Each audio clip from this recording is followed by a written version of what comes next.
నమః. Welcome to our channel times భక్తి. మీకు రావాల్సిన సంపద మీకు తిరిగి రావాలి అని అనుకునేటువంటి సందర్భాలలో ఒక అద్భుతమైనటువంటి రెమెడీ చెప్పదలుచుకున్నాం. ఇక్కడ ఎవరో ఆపతున్నది అని చెప్పి లేదా ఎవరికో కొంత ఆరోగ్య సమస్య అని చెప్పి ఇంకా ఏవైనా కావచ్చును. ఇట్టి సందర్భాలలో మనము కొంత డబ్బును ఇవ్వడం కానీ లేదా ఇలాంటివి కొంత జరుగుతూ ఉంటవి. అందులో భాగంగా ఈ యొక్క మైత్రేయ ముహూర్తాన్ని వినియోగించుకున్నటువంటి వాళ్ళు చాలామంది ఉన్నారు. మొన్న కూడా ఒక క్లయింట్ ఒక తల్లి వచ్చి గోల్డ్ లోను 2 సార్లు విడిపించుకుందట పాపం. చాలా సంతోషం. అయితే ఈ రావాల్సినటువంటి ధనానికి సంబంధించి అంటే మనకు రావాల్సినటువంటి ధనానికి సంబంధించినటువంటిది కొందరు డబ్బు వస్తూ ఉండేటువంటి సందర్భాలలో మోకాళ్ళు అడ్డు పెడుతూ ఉంటారు. అంటే ఒక ఉదాహరణకు ఒక వద్ద ఒక భూమి ఒక అతను ఒక 20 రూపాయలు పెట్టి కొన్నాడు అనుకుందాం.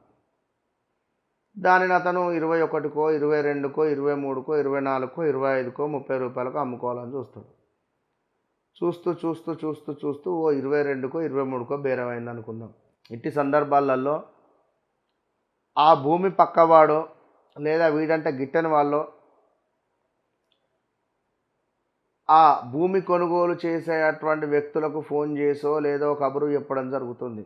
ఆ భూమికి అక్కడ అంత రేట్ ఎందుకుంది, నా భూమే 17 రూపాయలు ఉంది, 16 రూపాయలు ఉంది, అయినా అతను 12-13 రూపాయలకే కొన్నాడు, నీకు డబల్ రేట్ చెప్తుండు అని చెప్పగానే ఆ భూమి కొనుగోలు చేసేటువంటి వ్యక్తి అనుకుంటాడు, ఇదేమిటి ఇంత రేటు చెప్తున్నాడు అని చెప్పి తక్కువ రేటుకి అడుగుతాడు. మళ్ళీ వెళ్ళి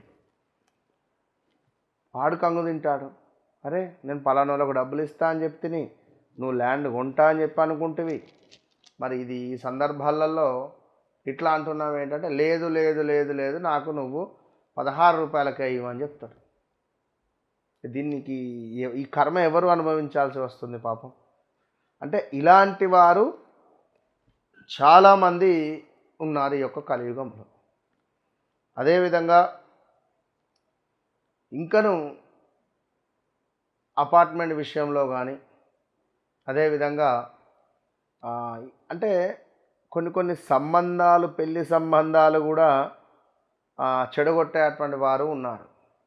పెళ్లి సంబంధాలు కూడా చెడగొట్టువారు ఉన్నారు. కనుక ఇక ఇలాంటివి ఎన్నో ఎన్నో ఎన్నో ఎన్నో సందర్భాలు ఉంటవి. వాస్తవానికి జాతకరీత్యా ఏలినాటి శనో, అష్టమ శనో, అర్ధాష్టమ శనో లేదా షష్టమ గురువో ఉండే అటువంటి సందర్భాలలో కొంతమేర మనకు ఈ యొక్క రావాల్సిన సంపద అనేటువంటిది రాక మనకు చాలా ఇబ్బందిని కలిగించేటువంటి సిచ్యువేషన్స్ను క్రియేట్ చేస్తుంది. కొన్నిసార్లు సూసైడ్ అటెంప్ట్ కూడా చేసుకునేటువంటి ఆలోచన వస్తుంది.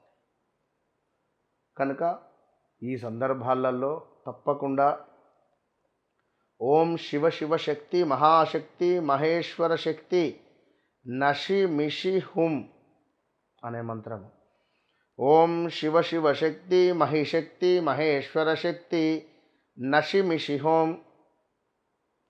ఓం శివ శివ శక్తి మహిశక్తి మహేశ్వర శక్తి నషి మషి హుం అనేటువంటి మంత్రాన్ని తప్పకుండా రోజుకు 108 సార్లు చదవాలి.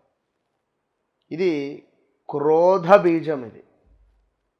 ఇది ఎవరైతే ఏకాక్షరి మంత్రాన్ని ఇది పఠిస్తారో వీరికి తప్పకుండా కూడా విశేషమైనటువంటి ఫలితము, ధనపరమైనటువంటి ఇబ్బందుల నుండి వారు అద్భుతమైనటువంటి ఫలితాలను పొందేటువంటి పరిస్థితి ఉంటుంది. కనుక మళ్ళీ చెప్తున్నాను, ఓం శివ శివ శక్తి మహిశక్తి మహేశ్వర శక్తి నషి మషి హూం అనే మంత్రాన్ని ఖచ్చితంగా 108 సార్లు ప్రతిరోజు శుచి అయి ఉత్తరాభిముఖంగా కూర్చొని జపిస్తూ మిమ్మల్ని ఎవరైతే బాధ పెట్టేటువంటి వారు ఉన్నారో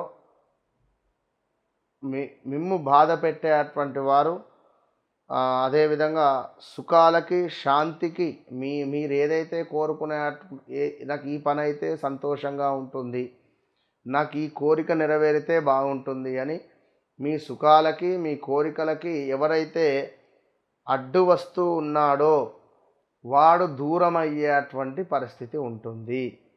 కనుక ఈ మంత్రాన్ని పఠించుకోండి. కొంత తెల్ల ఆవాలను తీసుకోండి, గుప్పిట్లో పట్టుకోండి, 108 సార్లు ఇది ప్రొనౌన్సియేషన్ చేయండి, 3 లవంగాలను వేసుకోండి, మీకు మీరే తిప్పుకోండి, యాంటీ క్లాక్ వైజ్ తిప్పుకొని ఇంటి బయటికి వచ్చి ఒక నిర్జల ప్రదేశంలో కానీ పారే నీటిలో కానీ ఒక చెట్టు కింద గొయ్యి తీసి అయినా కూడా వాటిని వేసి పూర్తి చేయండి. 100% 11 రోజులలో విశేషమైనటువంటి ఫలితం మీ సొంతం. All the best.